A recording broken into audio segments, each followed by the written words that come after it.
Sir আমার একটা প্রশ্ন জানা খুবই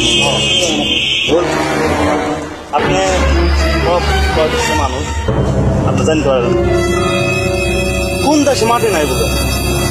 কোন প্রশ্ন করছে এটা? তুই কথা বলতো মাটি বাদে কোনো দেশ আছে? কিন্তু তুই যে যা আছে এটাও তো মাটি রে। হ্যাঁ, এই দেশ মাটি, কিন্তু মাটিবিহীন একটা দেশ আছে। তা কোন দেশ? এটা আজব প্রশ্ন, এটা কোনো প্রশ্ন কোনো মানে হয় না, তার কারণ মাটি বাদে কোনো দেশ নাই। আছে আছে, আপনি আমার সাথে হারবেজ লাগেন, আমি আপনি বয়স দিতে পারবো। মাটি বাদে কোনো ভাই তুই বলতে বলতে সাইকেল দিয়ে দেবো রে, তুই কি বলছিস? মাটি বাদে আবার আফসোস করেন না যে কোনো আফসোস না, সাইকেল মাটি বাদে কোনো দেশ যদি থাকে তাহলে সাইকেল দিয়ে দেবো। এটা কি প্রশ্ন করে জানতে হবে? কোনো মাটি বাদে কোনো দেখা আসছে? আচ্ছা আছে, পরে আপনি আফসোস করেন না তো। তাহলে হালকা সাইকেল দিয়ে দেবো। তুই কথা সিস্টেম লেখা পড়া গেলে মানুষ বন্ধে গেলে মাটি বাদে একটা দেশ আছে রে বাবা। মাটি বাদে কোনো দেশ নাই।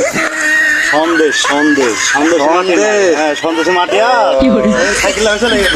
থাম থাম থাম, বলেন আমি ভুল হয়ে গেছে। সাইকেল লিখে ওটা আমার এই মাল টাল ধোয় তো, সাইকেলটা লিখ না,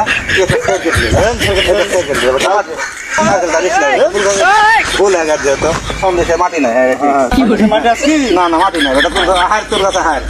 বিড়ি তুরা একটু আর্ধেক দিস তো সেটা সংখ্যা সাইকেলের বদলে বিড়ি দিলেন, বিড়ি বাবা আপনি আর্ধেক দিছিনি আমাকে একটু, আর আমার মালিক একটু দিছিনি।